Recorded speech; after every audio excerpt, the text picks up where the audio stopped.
what's one or two things you can point out that really determine the mind frame of a criminal and the mind frame of a normal person? The intention of harm. FBI, open up! The FBI swarming a Miami house and taking a man into custody in the area of Southwest. So say goodnight to the bad guy. The agency says the 28-year-old was picked up after the grand jury indicted him and 5 others. What is up, guys? Welcome back to Honor Among Thieves. As always, your host, Nelson Rodriguez Jr. We're here coming with another great episode. Dr. Monica Vermani. Yeah. Great to have you on the show. How are you? Thank you very much for having me. Definitely.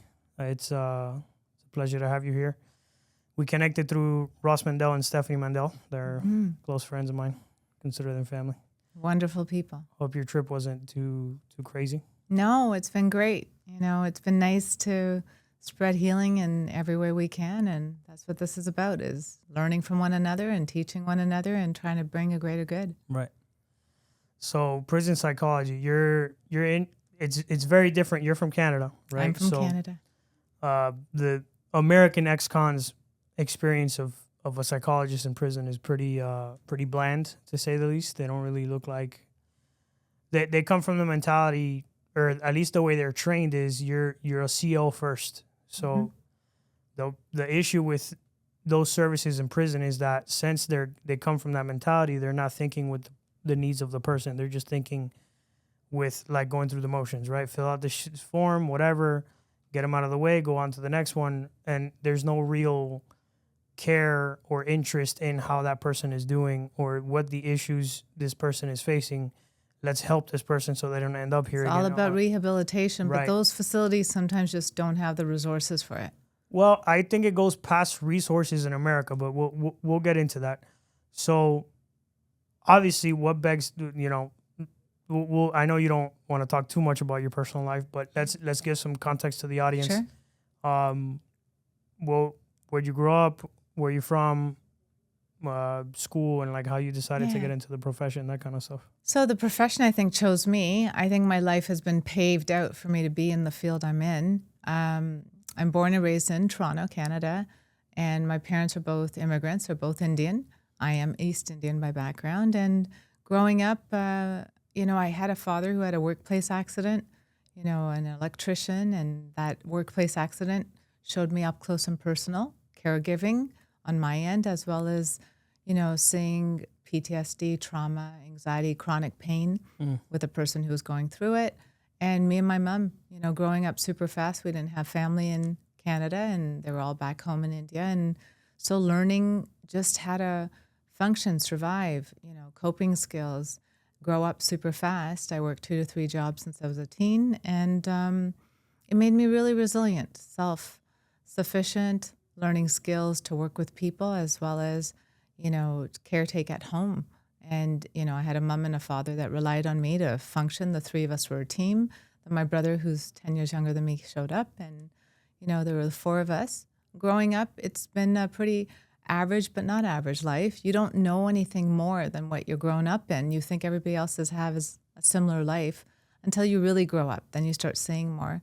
Some of these jobs I've done in department stores and things just to bring home money brought me to a place of learning skills and having great friends. And I remember some of my friends in the store that I worked at as a teen, some of the guys and girls would be like, you should go into that social work stuff. You're really good with people and you're there for us and you're kind. And I used to volunteer a lot at churches and do a lot of volunteer work for people in need. I always felt that intrinsic joy of like helping others makes you feel good, right? So bringing people joy brings you joy. And I learned a lot of wonderful values from meditation teachers who were out there serving people without any expectations of receiving something back. And I think when you're surrounded by this, there's that quote out there, take charge of the energy in your space. If your surroundings shape you. So there's nature and nurture. And so nature is what you're born with, your genetics and your symptoms. And, sometimes circumstances are your nurture, your parents' background, traumas that happen, things like this. And I had really good people that were givers, altruistic givers that were not only givers, they were also uplifters in life. And I guess having those type of people shape you to become that too. Volunteering with abused women and children, worked at a women's prison then. And from there, just realized I want to work with more extremes because I can learn the skill set to work with extreme symptoms. And as you do that, you can work with anything in the middle. Plus, it toughens you up a bit. And I think as a quiet, shy, quiet Monica, I wanted to learn how to speak in front of audiences. When I did my TED Talk, it was my worst nightmare come true, which was speaking in front of all these people and commanding attention so they hear a message and inspiring them to try to be a better version of them, which was like probably a fantasy or an imagined version of like, I don't believe I did that. After I looked at it, and I'm like, you did that. And, each and every one of us are trying to aspire to be better. In Buddhism, they say you have to constantly create interest, not to get depressed. I definitely don't have a problem creating interest in life. And so there's always more to learn, more to grow, and be a better version of you. Some of them are mentors and people around me, and some of it was just like, I think, my own ingredients as I came into this life to expand and share and help and heal. I chose some of it, and some of it was just laid out for me. And the right mentors and the right people showed up to just nudge you not to get off course. Have you ever heard of the book called We're All Doing Time by Bo Lozoff? Yes. I read that book in prison, and it was like, it was mind-boggling to me that someone cared enough to go into these. I mean, not even where I was at, because where I was at wasn't, your safety wasn't in question. I was in prison, but this guy went into these penitentiaries and talked to murderers and rapists and the worst people in society, and somehow he was like so compassionate that he cared even about those people. I read that book, and like a part of it for me was just, it was hard for me to believe that someone out there would do that. I think deep understanding is we're all in this together. We're all living a human journey as human beings. Remove the judgment. We judge people as lesser and better. And the truth is we're all having a walk. We all have a story. We all have our desert to walk, if you want to call it. We're all learning, and we're constantly trying to be a better version of us. And if you get caught up too much in the suffering of your life and you personalize it, you lower your vibration. And then when you're in negativity, negative leads to more negativity. And so what you focus on expands. And what I find is we all have suffering. We all have good days and bad days. I had a patient once ask me, am I missing anything? I'll never be married in my life with my disabilities. And I said, you're married, you have good days, bad days. You're single, you have good days, bad days. You have children, you have good days, bad days. You don't have children, you have good days, bad days. Whatever your life is, you have good days and bad days. Right. The goal is when it's good, celebrate, have gratitude, enjoy it. And then when you're having a rough or a challenging day, this is a moment in time and the moment will pass. But don't personalize it, because when you personalize the pain and suffering, victimize yourself, make yourself feel broken and not good enough. That lower vibration can keep you stuck in traumas, keep you stuck in mood and anxiety, keep you ruminating and thinking about blame, shame, and guilt. And that lower vibration makes you feel broken, and then like attracts like.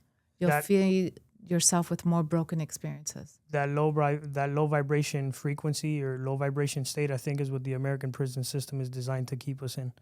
There's so many brilliant people that I was locked up with, that I personally saw. Yeah. And I said, man, this kid doesn't understand what he's capable of, because I don't know if it was a gift or a curse, but I was born with this innate ability to see people for who they are and like the potential that they have.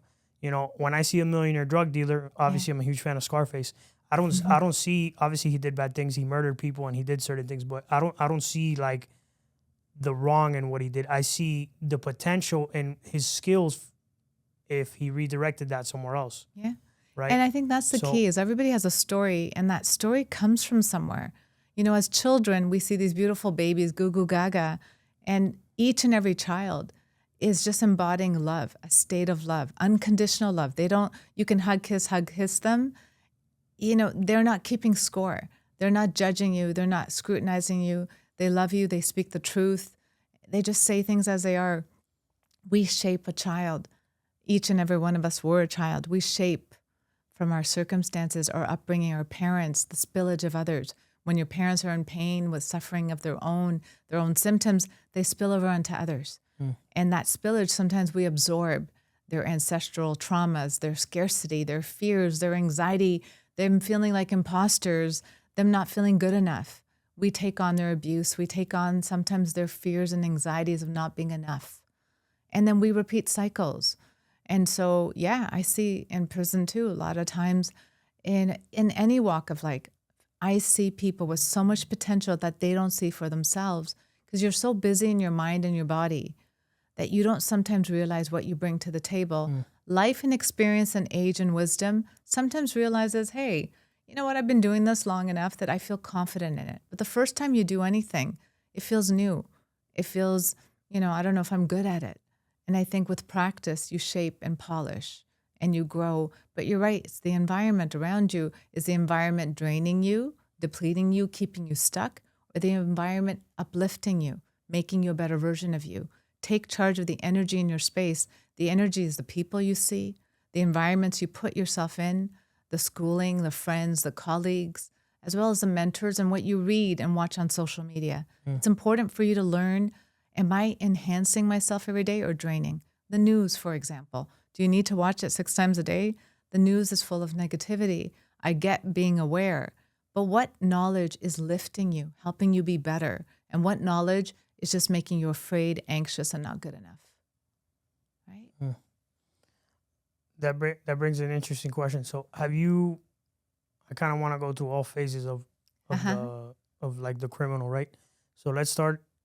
Have you been a therapist to people going to prison or that have committed crimes that aren't in the facility, or you only worked in the prison itself? Both. I have a private practice too. So I've had people who, knowing that I have a forensic background, have come to see me to rehabilitate, find their repentance, if you want to call it, that work through their own shame, blame, and guilt, or their own traumas related to either things that have happened in corrections or outside. I've had people who've had, bad experiences with police where they were abused and they were treated poorly. And I've had people who were treated poorly in prison settings, as well as people who've done wrong and feel like, I wish I was able to go to prison because I feel like I carry this guilt of hurting someone and never actually being able to find my own healing from it, right? People all carry their own level of burden, if you want to call it.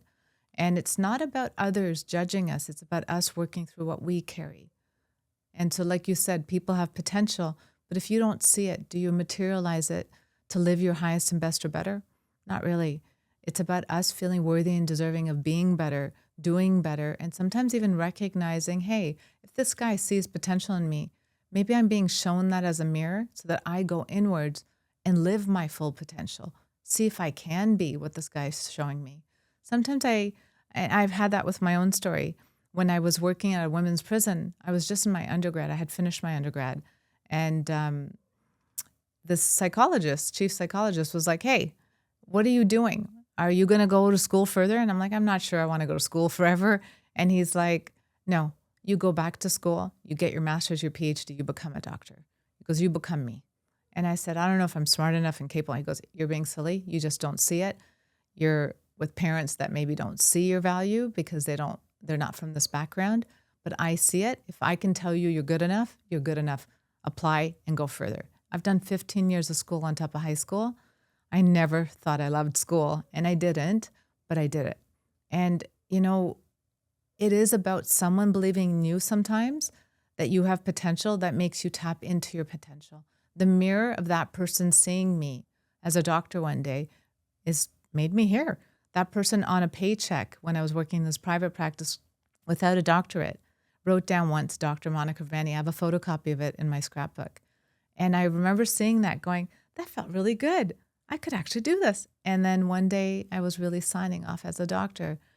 When you're someone who's self-made, you sometimes don't see your own potential.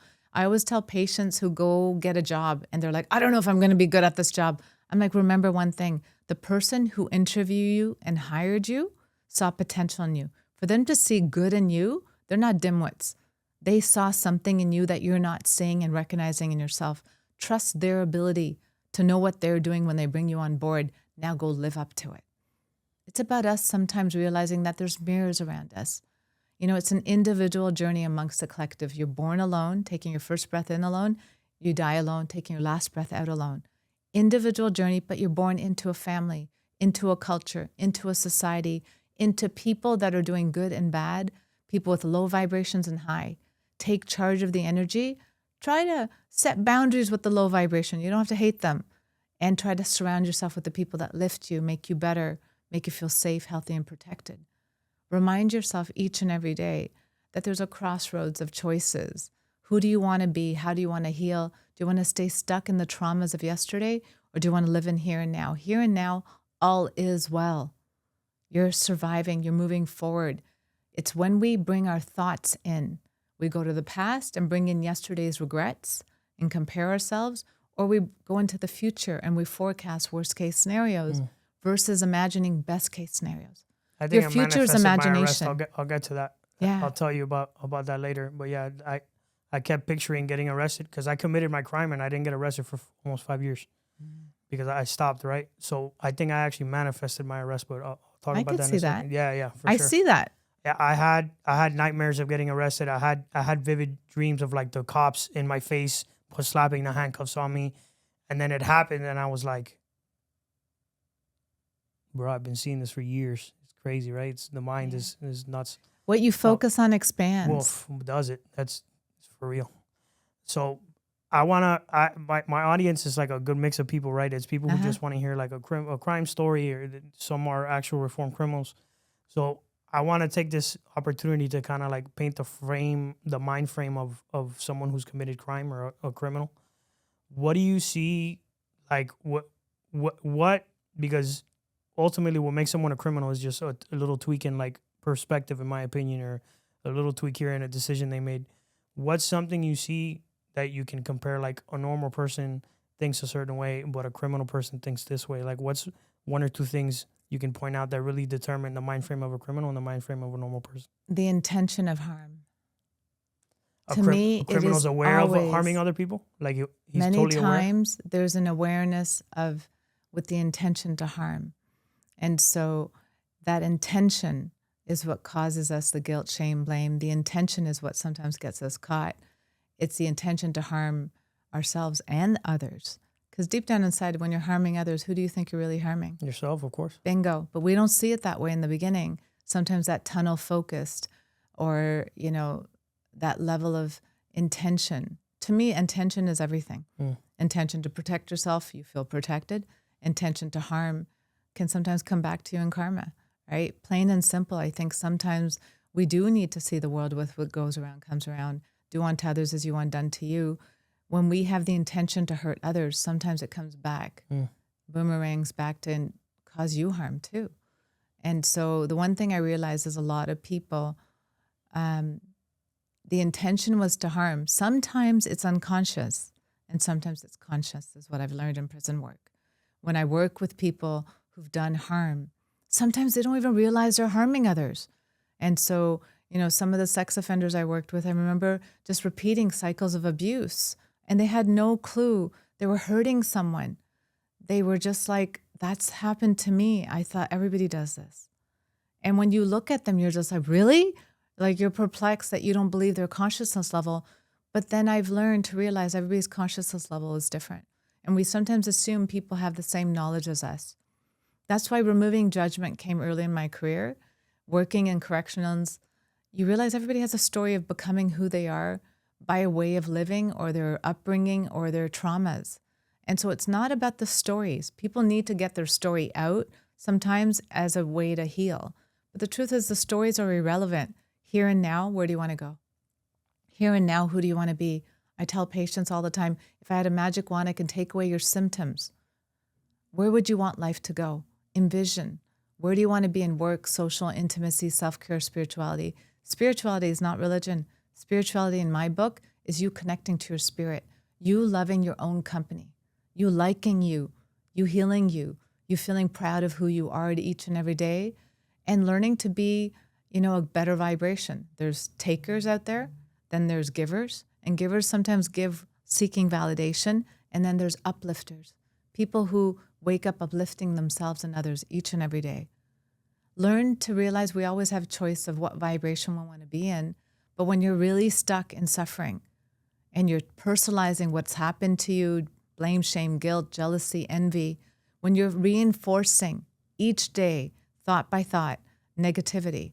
Negative just multiplies in more negativity. When you stay in that lower vibration, it's hard for you to see anything else, and then you start having symptoms. All symptoms have a purpose. Physical symptoms in your body, negative thoughts, and negative behaviors you do. Any problem in life breaks down in 3 ways. Through physical or physiological symptoms, headaches, muscle aches, abdominal distress, constipation, diarrhea, heart palpitations, crying, sensitivity, irritability, panic attacks, fatigue. Second way things show up is negative thoughts. 0 to 10, you're not born in that world. You're born in a household. The way mom and dad love each other is love. The way mom and dad fight is conflict resolution. Dad drinks at the end of the day. That's the way to cope with stress. Mom cleans a lot. Cleaning's a value. Work's a value. School's a value. Whatever. As you grow in your household, then you go out there and you see different experiences through school and work, failures, successes. You personalize it. Negative thoughts of who I am, failures, not good enough, not smart enough, not capable, needing to dress a certain way, look a certain way, the standards we put on ourselves, right? And then the third way things show up in your life is maladaptive behaviors, unhealthy habits, eating too much, eating too little, sleeping too much, sleeping too little, alcohol and drugs, numb the physical and the negative thoughts, slow it down. So we do negative behaviors of alcohol, drugs, avoidance, denial, procrastination, porn addictions, video gaming, overworking, underworking, not believing in ourselves, settling in our relationships, settling in our jobs. So physical symptoms, negative thoughts, negative behaviors, all keep your problems standing in your life. Many times we look for a quick fix and we try to numb the physical symptoms, whether you are on medication to manage that or you self-medicate, alcohol, drugs. You're trying to numb your physical symptoms to cope. And then the negative thoughts also slow down sometimes. But many of us don't realize we have to actually work through what's the purpose of my symptom? Why do I have this symptom? What is it about my life I have to change? What negative thoughts I need to reinforce to make me feel free, forgive myself, heal? And what negative behaviors do I have to get rid of that are just bad habits now that I just have to revamp a new way of living? We don't give ourselves a permission to heal. We don't slow down to see the dysfunction we've caused and we've reinforced. When you go to prison, sometimes I find an empty mind is a devil's playground, but an empty mind also gives you that pause and reflect to sometimes look at life with, how can I reinvent myself tomorrow? That pause and reflect we do on vacations, you also do sometimes in prison. When I went to prison, it was, I felt like I was put there, like God made me go to prison, because those few months I spent in prison were like a hard reset. Not having a phone, oh my God, it felt so good. It felt so good not having a phone, because I swear every time I'm trying to get something done, I get 50 text messages and 50 phone calls. Like now I'm recording the podcast. I'm going to look at my phones. I'll probably have a bunch of missed calls. When I'm not busy, of course, no one tries to get a hold of me, right? But the phone causes anxiety. Oh my God. And when I was in prison, I just felt like it wasn't there.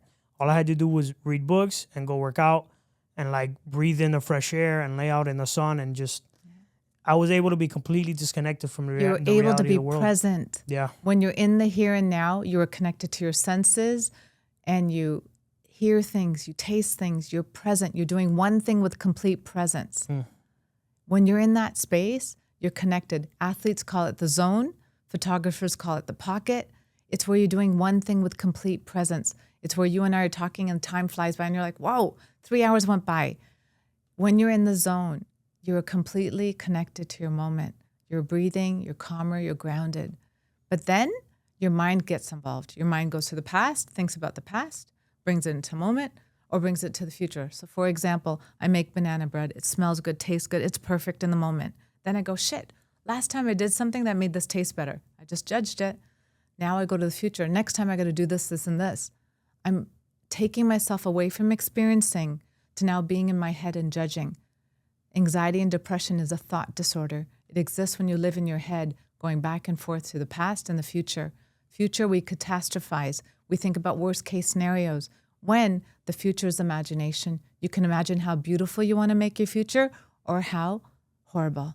And if you keep focusing on something, what you focus on expands. And so, like you said, symptoms-wise, if I'm focused on my negatives, negative just like multiplies in more negativity.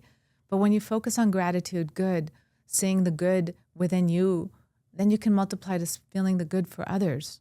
When you're in pain, you spill over onto others. When you're in a place of health and gratitude, and goodness, there's also a ripple effect. You motivate people just by your presence. All right, guys, taking a quick break from Honor Among Thieves podcast to bring you a word from our sponsor, and that is Federal Prison Tips. At Federal Prison Tips, we help people navigate the justice system from indictment, re-entry, everywhere in between.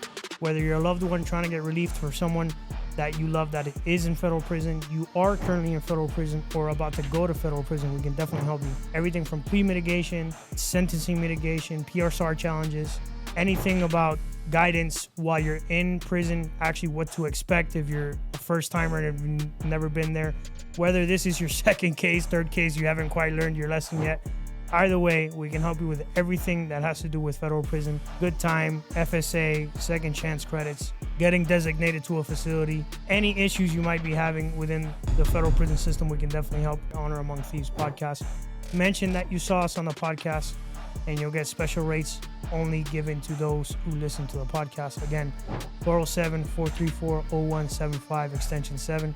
Hit us up, federalprisontipscom. Contact us. Let them know you heard about them through me. Now let's get back to the show.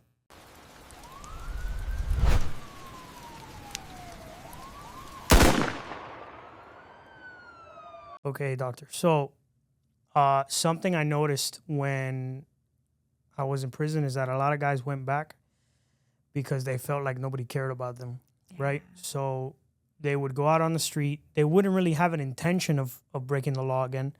But what would happen? They would go out there. They saw that no one was really willing to give them a shot or a chance. And they said, fuck it, I'm just going to go back to committing crime because who cares? No one cares about what happens to me. So I'll go back to prison. I don't care. Yeah. Tell me the context of what you've seen personally. How much of decision-making from a criminal comes into like their sense of self-worth? Like where's the connect there? You know, when I started, like I said, in correctional facilities, I work with young offenders.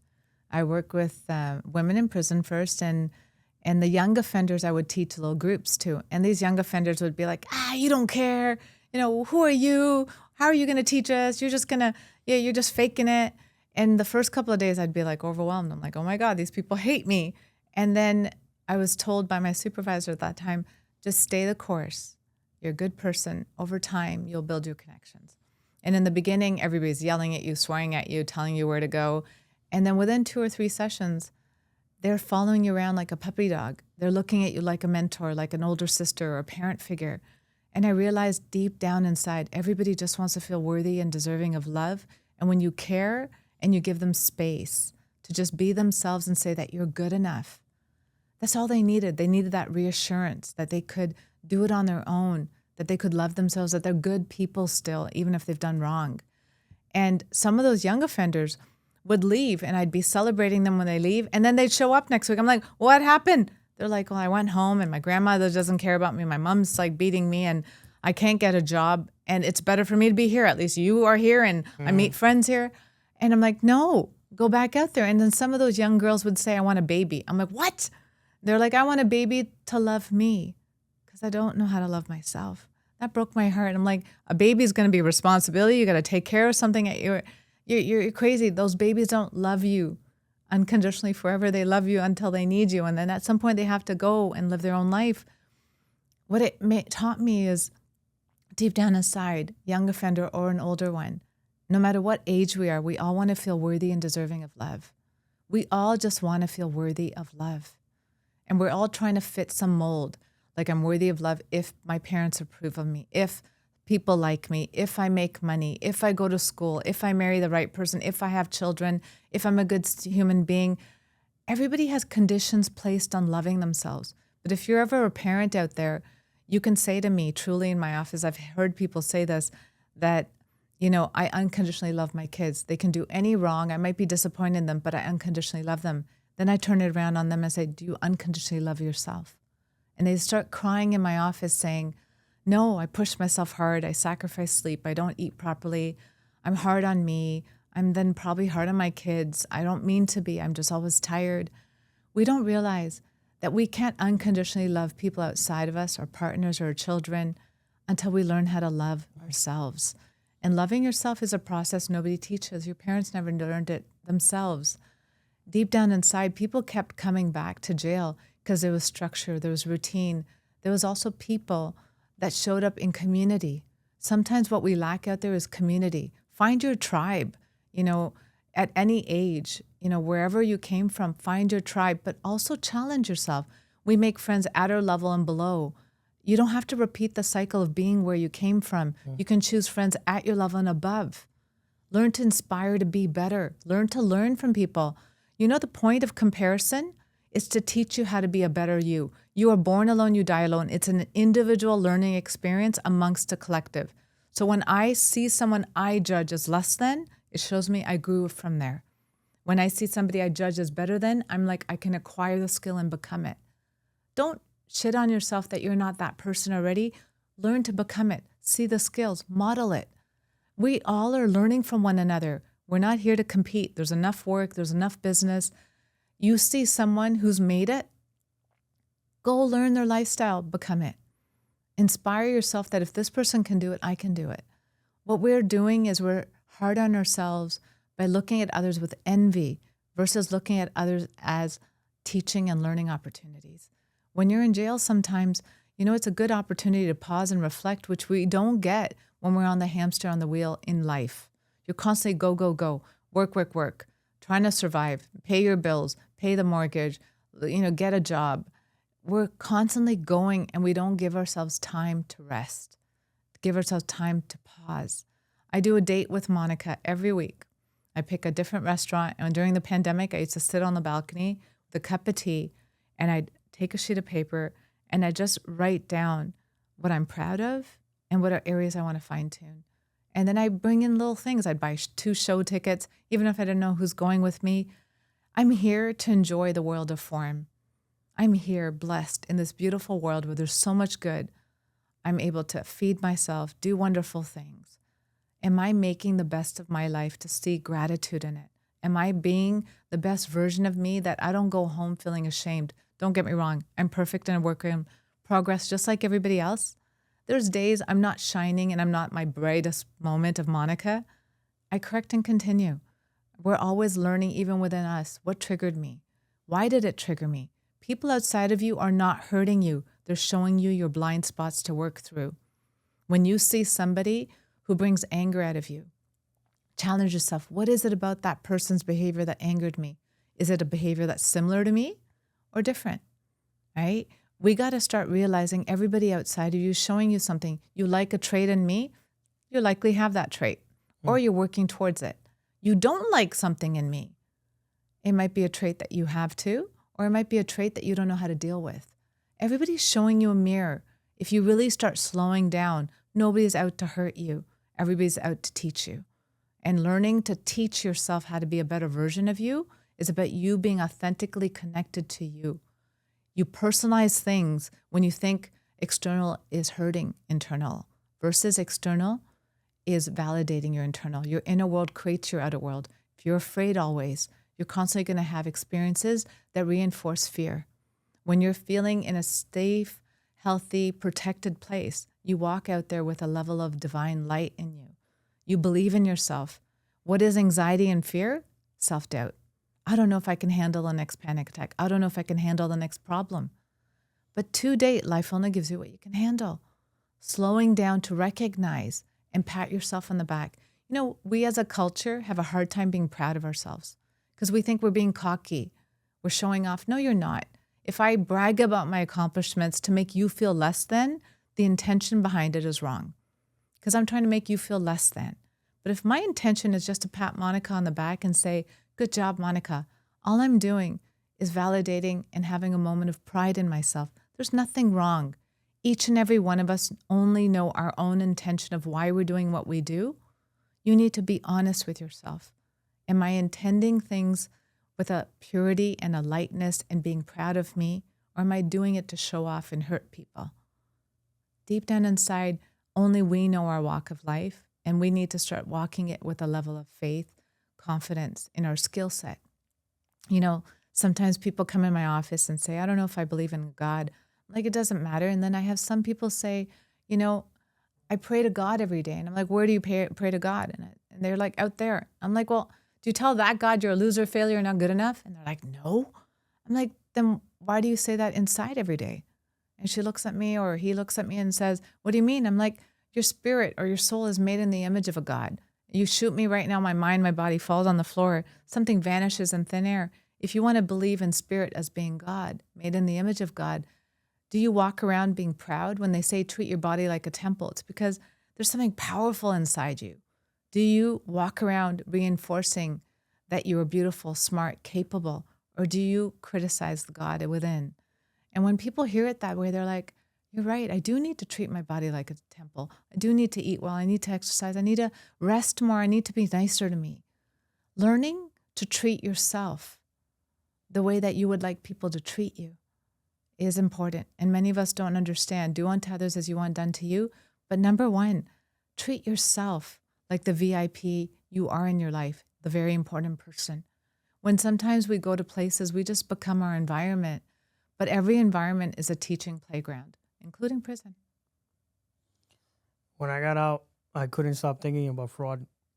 And I wasn't going to do it, but there was moments where I got pretty close to breaking the law again, because it was just like, it was so easy for me to just go out and make $50,000 when I was breaking the law and being a criminal. It's the illusion. It is, but it was like the concept of how hard it is to rebuild my life versus how easy it was to commit a crime was always such a, now I'm well past that point and I'm at a different spot in life. But when I was fresh out of prison, for me, it was so frustrating because of how easy it was to fall back into the trap and how hard it is to want to do the right thing and like be the right person. So what's some advice you would give somebody that's out from prison, wants to do good and is struggling with that battle of like going back to their old habits? Everybody wants a quick fix. That's why drugs and alcohol turn into a problem. That's why people get addicted to, antidepressants and looking for numbing agents.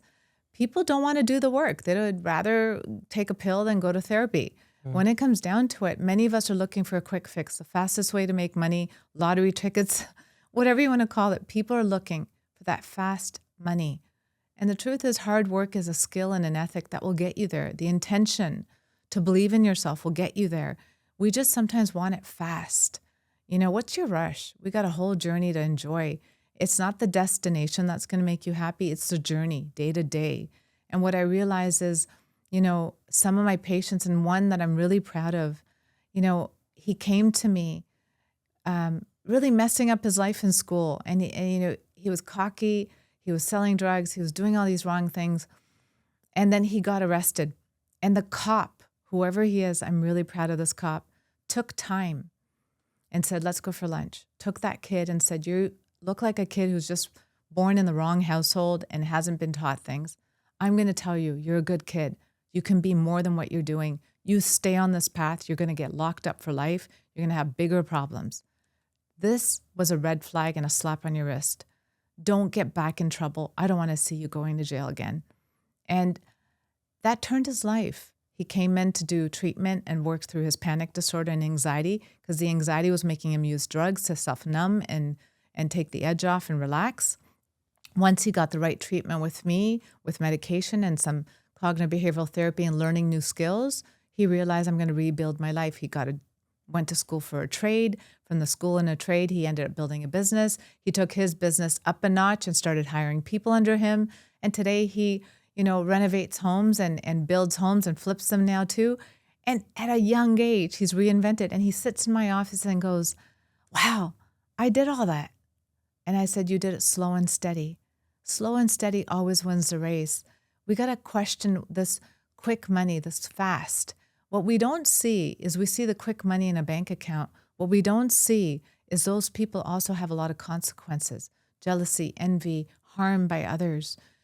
We need to start recognizing that, again, this quick money in movies look really good, but in reality, it comes with consequences. It comes with envy, jealousy, ego. It comes with a lot of hurt and harm to ourselves and others. And sometimes, you want to look at what's going to bring me peace, what's going to bring me joy. Anytime that we see easy, you got to also sometimes look at the consequences. What is this person sacrificing who looks like they have easy money? And many times we're judging people as easy money, but they've worked really hard. And, Social media does a harm to most people. You see this glamorous life, but you don't know what their day-to-day looks like. You don't know how hard they work. They might be like, oh, this person went on vacation, but they did also hundreds of hours of work to get there. We tend to compare ourselves with a level of envy. And I think there needs to be this level of staying in your lane. What's going to make me a better version of me? That quick fix comes with a slap on the wrist. And if you're really lucky, it's a slap on the wrist. Other times, it's horrible consequences of hurting people, killing people, being locked up for a long period of time where you miss out on your family and your life. All human behavior has a purpose. All human symptoms have a purpose. Don't deny your symptoms.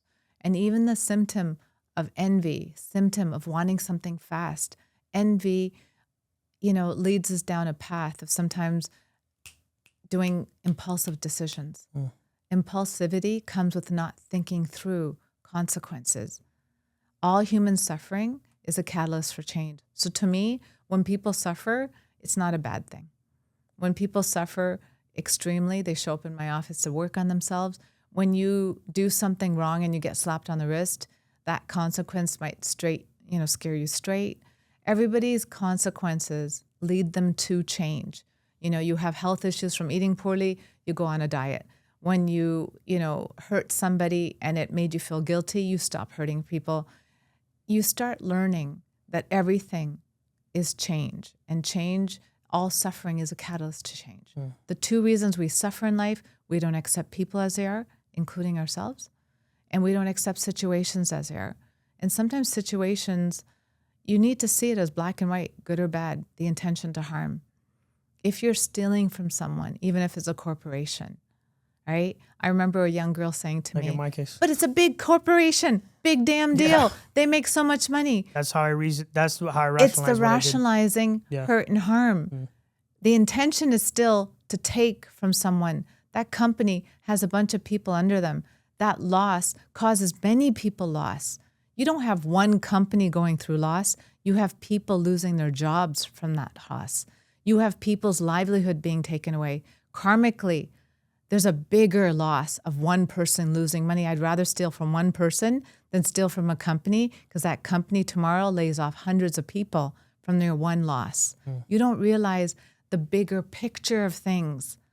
Just evaluate things. Stay in your lane. Hurt and harm. What's my intention? Do unto others as you want done to you. You don't want somebody taking $5 from you. Don't take $5 from others. Learn to recognize there is always a vibration behind everything. And like I said, when you're afraid, like you were saying, you manifest that reality. And that's why when people even say in my office, I think I'm going to get cancer, I'm like, stop saying that. Right now, cancel, cancel, cancel. Cancel that thought. I'm safe, healthy, and protected. I am always in good health. I am cancer-free. Give yourself permission to reframe negative thoughts that your mind brings you to. Our mind is a monkey brain. Good and bad is always going to be jumping around. But you don't have to focus on a thought and reinforce it. That is a choice. And sometimes when you have an anxiety disorder, like generalized anxiety disorder, you're chronically worrying about real life stuff, you feel locked in a thought. If you have these things, go get help medically. There are actually mental health disorders that get you locked into thoughts, that get you hyper-focused on things, that make you feel depressed and low chemistry-wise, genetics-wise.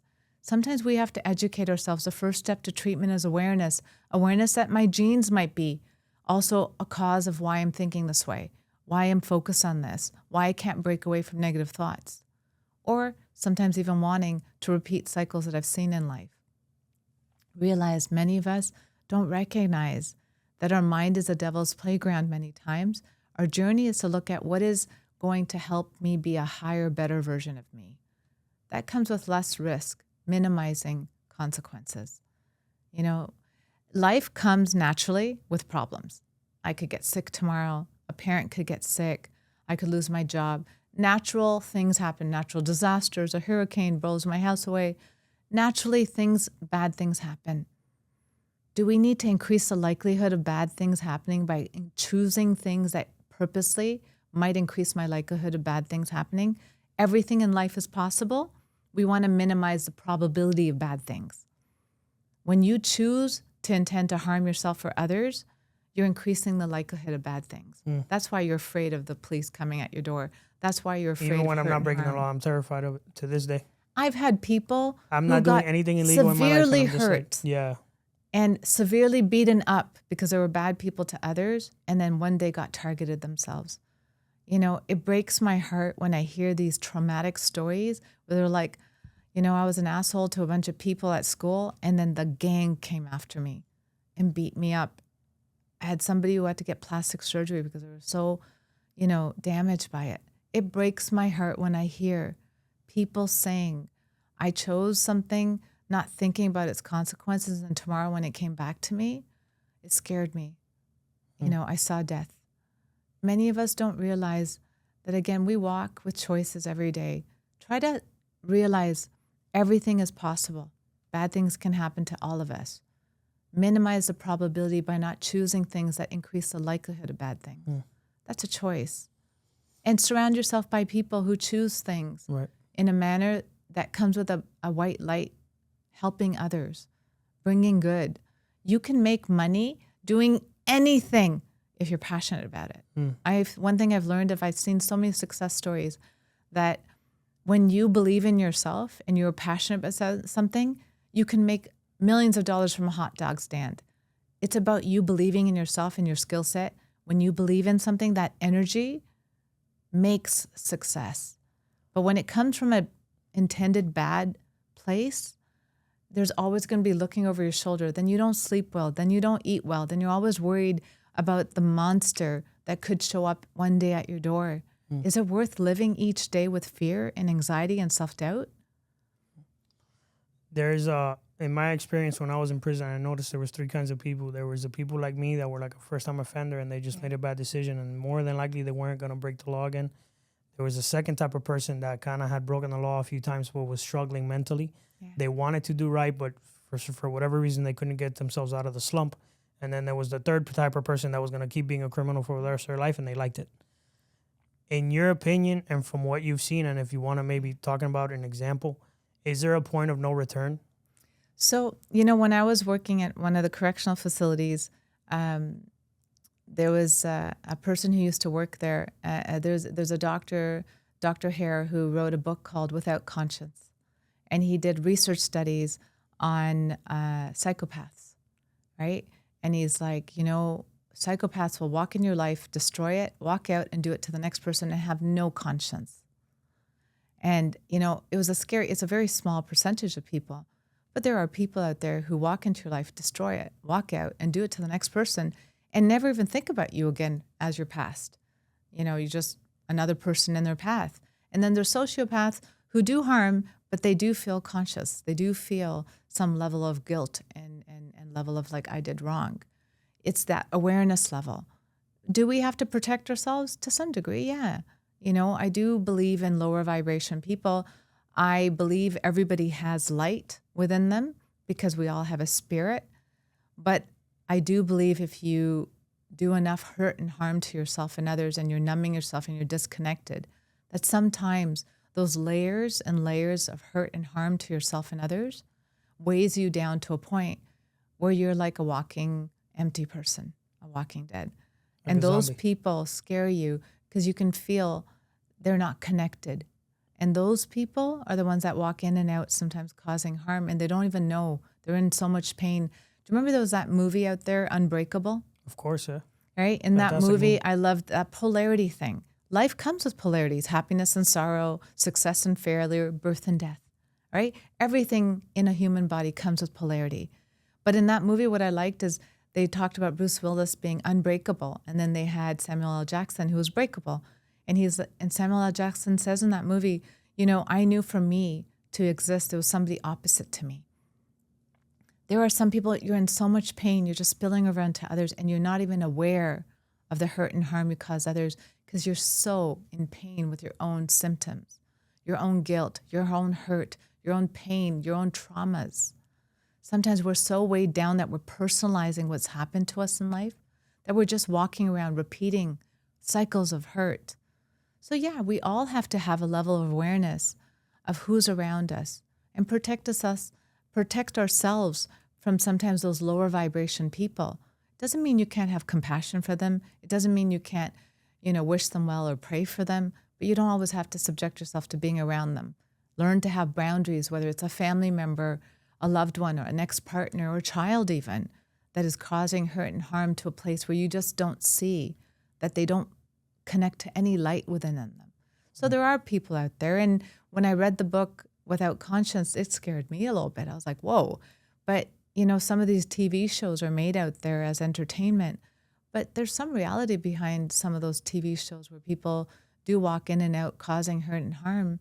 I think we have to be aware and not that naive, and that we can see good in the world. But we also need to be aware that some people are in those lower vibrations where they have so much suffering that they've personalized that they're not able to rise to their higher vibrational self. And I do believe we all have the potential to change. That's why I do Correct and Continue. I'm always about people giving themselves permission to forgive, love themselves, and work through things. But working through things takes time, energy, and sometimes we just don't want to put the time in. And we do exactly what we've always done, then we'll get exactly what we've always got. What, from a point of support for family members, girlfriends, boyfriends, that kind of stuff, for people coming home, whether it's a man or a woman that's leaving the prison system and trying to rehabilitate their life, what's some advice you can give family members of ex-cons or reformed criminals, that kind of stuff, to support these people? It's a fine line when it comes to family members who come to me. Many of them are scared of enabling, right? They're worried about that person taking their life or hurting themselves. And so they're giving everything they want sometimes, or they're being too hard on someone. And, they're hard on themselves sometimes. We don't need to be harder on people. I think what we need to learn is learn how to live our own life with love and compassion, role model healthy habits, and also set boundaries. If you see a person's not learning the lessons and they're still on that wrong path, well, you know what? Don't have to put yourself in a place where you're allowing it and allowing these people in your life. Enabling them is sometimes still being around as if it doesn't matter. Sometimes we do need to set boundaries. We need to set consequences. We need to step away from people that we know keep choosing the wrong path. And if you see that, it's okay to step away and say, listen, I'm going to take care of me. You obviously have made a choice that you don't want to work through things and you don't want to be a better version of you. And then others, it's about loving them. Like I said with the young offenders, when somebody felt love and acceptance and they felt like you were forgiving them and you were kind enough to say, how can I be of help? How can I help you be a better version of you right now? How can I help you heal? Right? If that person takes you up on the offer, show up with love and compassion and help them heal. But if somebody is still going to walk the wrong path, don't just stick around enabling them. Sometimes we do need to set boundaries. We need to walk away. And sometimes the loss of you in their life is what turns them around. We need to also role model the right steps. I don't need to force feed somebody eating well, exercising, taking care of themselves, meditating, praying. That's their own journey, but I can role model it. As I'm doing it, sometimes I have people saying, hey, can you teach me that meditation? Can you show me how you work through your anxiety? Can you show me how you set boundaries? I notice you do it very tactfully and gracefully. Learn to role model things that people are like, can you talk to me about what you're doing? Because my boat's sinking and yours looks like it's afloat. Try to be the person you want to be and role model, be the change you want to see in the world. But recognize, sometimes we're enabling our partners, our children, and we need to also work through our own fears and anxieties. That if I step away and set consequences, that this person might hurt themselves. If someone's truly going to hurt themselves, they're going to hurt themselves. You can't help them. And we shouldn't be afraid that someone's going to hurt themselves and enable them. By enabling them, you're part of the problem. Every time you don't set a boundary with somebody who needs one, you're part of their problem. You're enabling them by fostering and reinforcing bad habits that keep them stuck. So are you really helping them? No. By giving somebody money for things, by enabling them, it just makes it harder. All right, guys, taking a quick break from the podcast to talk to you about Gus Jewelry. Yo, let's be real here for a second. If you're rocking plain jewelry in Miami, of all places, you are doing it 100% wrong, my boy. Step your game up with Gus Villa Jewelry, the plug for real Cuban link gold and silver chains. And of course, the cleanest Rolexes in all of Miami. This isn't factory made or watered down or any of that stuff. This is high quality, custom, handmade stuff that shines from here to the moon. It turns heads, starts conversations, and makes you look fresh. Gus has something that'll level up your whole vibe. And because you're locked in here with us at Honor Among Thieves Podcast, you're getting a hookup. Use the promo code Montana at checkout. Get 5% off your entire order. That's right, 5% off. Go check them out at gusvillajewelry.com or pull up on them in the Diamond District down here in downtown Miami. gusvillajewelry.com. Again, that's gusvillajewelry.com. And tell them your boy Montana sent you. Gus Villa Jewelry. Now back to the podcast.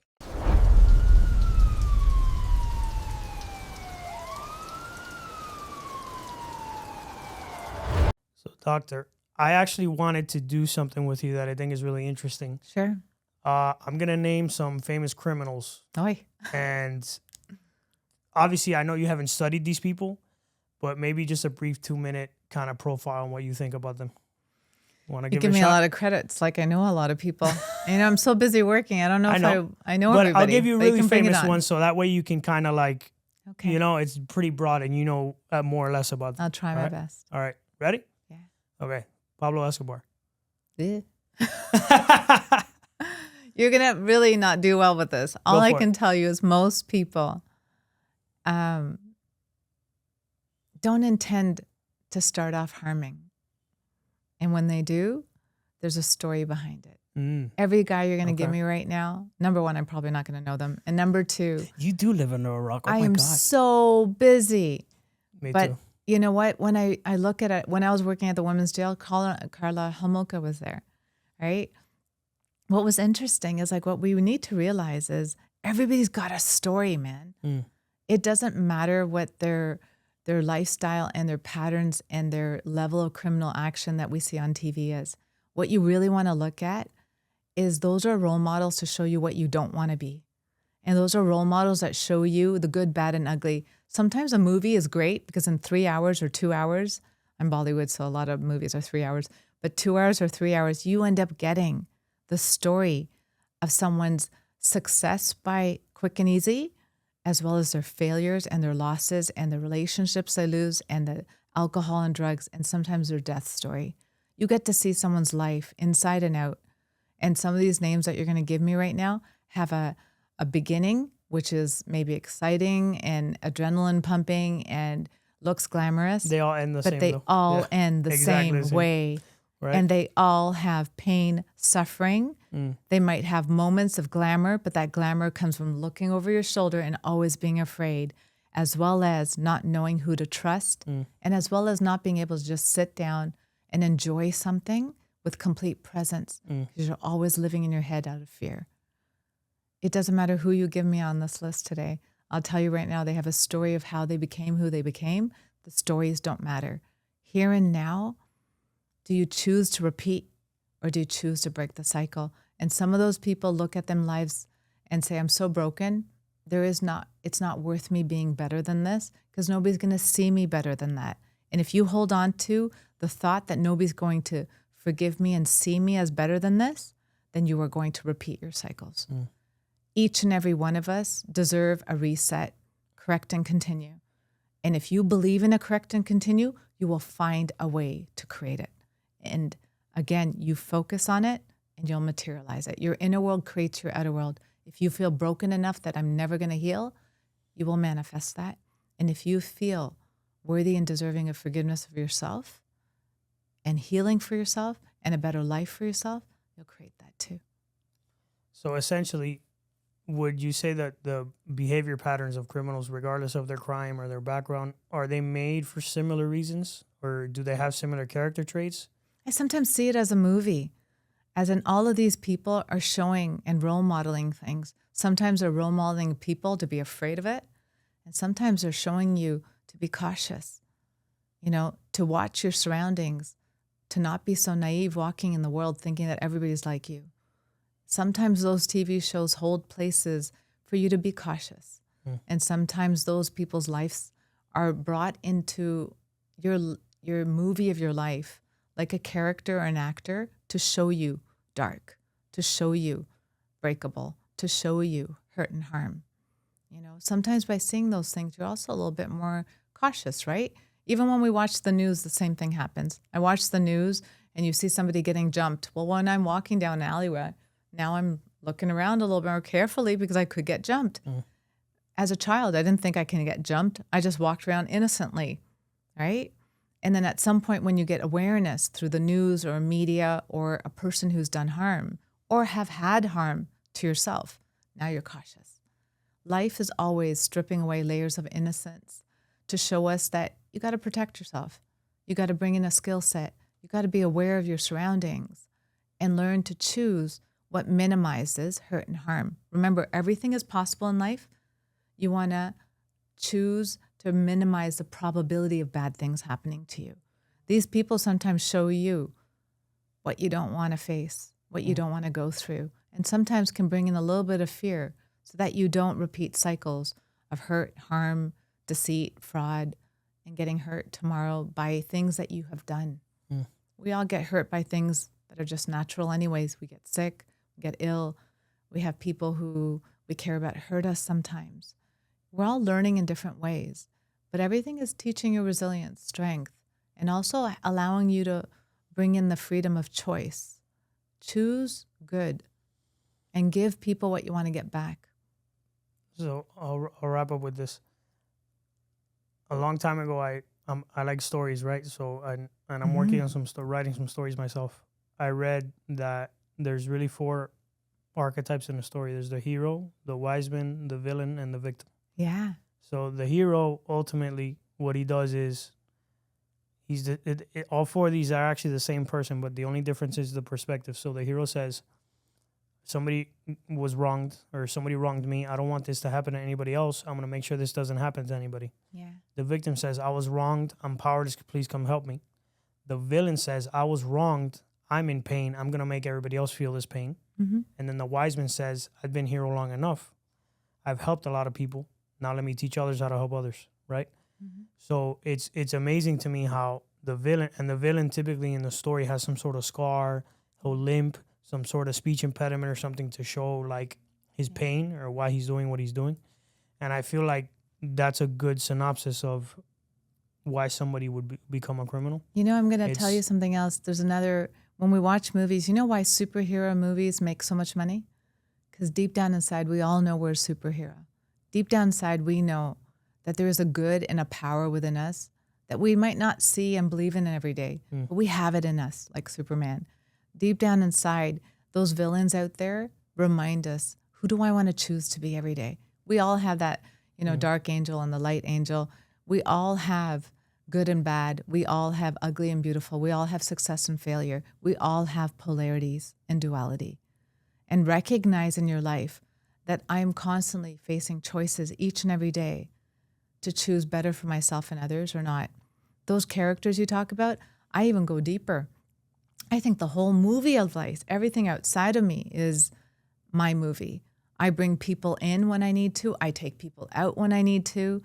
I ask for mentors and they show up. I ask for opportunities and they show up. It's your inner world creating your outer world. Reinforce good on the inside and you'll reinforce it on the outside. What you focus on expands. When I say that, notice what your inside wants to focus on and realize that if you focus on good, it multiplies. You focus on bad, it multiplies 100%. Too. Giving yourself a chance to create your own movie of your life. When I've asked for mentors to show up, they've shown up and I'm like, I got that.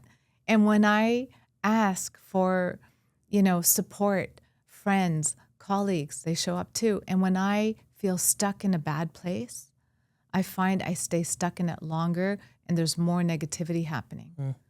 So start focusing on your vibrations. Those 4 characters, all of us possess it. Those are not external to you. Those are within you. There's a wise person in you. There's the villain in you. There's the hero in you. And there's the victim in you. Circumstances are not breaking you down. They're teaching you. You want to see it as victimization, as poor me, everybody's hurting me, or you're going to empower yourself and say, that hurtful experience showed me how strong I am, how resilient I am, taught me a skill set that makes me better in the world, that makes me more heroic and more of a wise figure. Learn to realize all the characters of your movie are really within you. And when you want to tap in, you bring them in. Sometimes we bring villains in to show us how strong we are, to show us how resilient we are, and to show us that we're not going to get away with hurt and harm. Sometimes I think you got to start seeing life as a movie. And when you meditate, it's like being behind a waterfall. The waterfall is outside of you and you're behind it. You're not getting wet. And these are all thoughts, the monkey brain. And you can notice the thoughts in your head. Don't attach yourself to the negative ones. And if you do, cancel, cancel, cancel, correct and continue. Give yourself permission to even catch yourself when your dark side comes out and your villain, to say you're not good enough, to say, no, I am worthy and deserving of good. I am safe, healthy, and protected. I'm in abundance. Opportunities come to me from known and unknown sources. I'm beautiful, smart, and capable. I'm loved, adored, and respected everywhere I go. Your inner world creates your outer world. And when you walk around with that level of I'm safe, healthy, and protected, you are. When you are in a space of abundance comes to me with ease, it does. I need you to get the volume higher and realize those 4 characters are not outside of you. They're all within you. Which one do you want to focus on? Which ones bring you state of happiness, a calm state of mind, and bring you to a place of joy and peace, right? We got to have a lot more joy and peace in life. We got to take things lightly. The movie is not outside of us, it's within us. Yeah, I wish we had more time. I did too. This is wonderful. I usually wrap up asking You're phenomenal. Thank you. So are you. I usually wrap up asking the same few questions. So Sure. 4 of them. 1, what's next for you? Next for me, you know what? I'm kind of going with the flow. I've gone from a psychologist behind the scenes at a desk to then the book and the TED Talk taking me out there where I'm all over the media doing articles for Psychology Today Weekly, and now starting a podcast called A Deeper Podcast, which I'd love you to be a guest on. Thank you. As well as trying to create platforms for healing, even if you don't have time and money, you know, creating avenues where people can click on. I'm all about rituals, meaning learn to slot into your day positive things that keep you in alignment, even if you get bogged down by your responsibilities and your pressures. So I want to try to create more platforms out there for healing, to speak to bigger numbers of people. I'm doing corporate wellness because some of my clients got better and said, I want you to make the environment, my workplace, psychologically safe. People are scared and nervous after the pandemic. Clean up that energy. And so learning to talk to numbers is where I'm being led to, and I'm just following and surrendering, and the path is unfolding. How do you want to be remembered? Say that again? How do you want to be remembered? As an uplifter. I wake up every morning uplifting myself and nurturing and loving myself, and I hope that my presence allows other people to feel that energy to do it for themselves too. I want to uplift myself and others each and every day till death do me part. Do you believe in redemption? Yeah, I do. Because each and every one of us, I don't care who you are, in jail or out of jail, we all deserve to believe in we are worthy of love just the way we are, and we all are allowed to correct and continue. No matter our darkest days or our low self-esteem moments or our moments of being in pain where we spill over onto others, I think you always have to see the good in you to correct and continue. And I need you to believe that you are worthy of love just the way you are, with or without having a clean track record. Typically, I ask if you feel you've redeemed yourself, but you're not a criminal. So, You know what? But criminal or not, I think all of us have our moments that we're not proud of. Agreed. Have I had mine? You bet. And the moments I'm not proud of, whether it was done consciously or unconsciously, I do always say, I'm sorry, please forgive me, I love you, thank you, to myself every day. As in, like, I'm not always showing up as the shining Monica, and that's okay. But I try each and every day to be a better version of me, and I try to slow down, because I do find when we're impulsive and reactive, it's because we're too busy. If we can slow down a bit, smell the roses, taste the cherries, live life fully and completely, you make better choices, and that allows you to live nicer. I want to leave most people who interact with me with a pleasant moment. Not everybody gets that, but the people who do, I hope they smile. I hope they feel love. I hope they feel genuine nurturance and care, because that's what we're here for. I give what I want to get back. I give you a hug, it's because I wanted that hug back. I give Monica what she feels will bring her to a better, higher version of her. We'll wrap up with this. What's the craziest case of redemption you've ever seen? You know what? I see that every day. I have worked with a lot of people. I've been in the field for over 30 years. And, you know, in my pamphlet, it says 25. I've really been working in the field of psychology since I was 17. Wow. And I'm in my 50s, and I can tell you this much. I have seen people in the most remarkable places of dysfunction, chronic pain, disability, hurt and harm to others and hurt and harm to themselves, that they have reinvented life and learned to figure out what's going to make me happy today without comparing who they used to be or who they think they need to be. I see so many success stories that it's not about picking one or two. It just shows me hope that each and every one of us have that potential, because I've seen some dire extreme cases clean up and bring so much good to the world that it's not about looking at what they've done wrong. Sometimes it's about looking at how they've learned and corrected and continued. And all of us need to learn one thing. Don't give from an empty well, give from your overflow. Meaning, don't give from a place of empty. Take care of you so that you can take care of others. And taking care of you really means about forgiveness, redemption, love, compassion, nurturance, and forgiving the people you think who have wronged you. And I say think because sometimes the people who've wronged me have taught me the biggest lessons of how to enhance my self-esteem, learn self-love, walk away from them. Sometimes the worst things we judge that happened to us actually made me more resilient, strong, capable. And don't get me wrong, there's a lot of people I see with extreme traumas. It's not about staying stuck in yesterday. It's about here and now. You're not what happened to you. You're not your trauma stories. You're not your victimization. You're not your abuse, cults. You're not what happened to you. You're more than that. You're not your symptoms of anxiety, depression, ADD. You're more than that. You're not your bipolar. You're more than that. You're not your substance use. You're not your traumas. You're more than that. And I think most of us, if we can tap into our light, you'll start taking care of yourself as you take care of yourself. Like I said, when you're in pain, you spill over onto others. But when you're in health, well-being, self-love, there's also a ripple effect. Always notice, what's your ripple effect when you leave people? Try to be the best version of you. You deserve it. And add yourself in the equation of your life. Stop making it about everybody else. Make it about you. How can you be a higher, better version of you? Stay in your lane. Stop worrying about everybody else. Doctor, thank you so much for being on my show. I appreciate it. Thank you. How can people connect with you? drmonicavermani.com. You can go to my website. Everything's there. I'm doing events. I'm doing healing retreats. I'm doing tons of talks. I have articles out there. My book, A Deeper Wellness, is out there.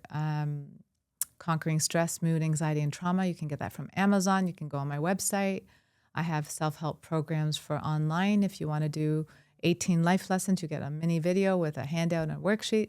There's so much out there. I've even done a masterclass that will be released soon on Think About It. My TED Talk was Think About It. Thoughts are powerful things, good or bad. Everything ever created started with a thought. And cleaning up your thoughts help you also enhance your self-esteem. So I did a little mini masterclass on how to reframe negative thinking, pessimism, being hard on yourself, reducing those standards. And that will be released out too. I'm trying to do little pieces so that people can learn to bring in healing moment by moment amongst the responsibilities. Learning how to be silent within amongst the chaos is our journey. Silent is going inwards. Learn to not be so afraid of yourselves. Love yourself. Thank you so much. Thank you. And I'm all on all social media channels, so you can find me there with little tidbits. Little tidbits, I think, are what people need today. Alrighty, guys, that was another episode of Honor Among Thieves with special guest Dr. Monica Vermani. Push it to the limit. The world is yours. If you're not chasing a dream, life is meaningless, guys. Catch you on the next one. Say goodnight to the bad guy. Good night. FBI, open up! The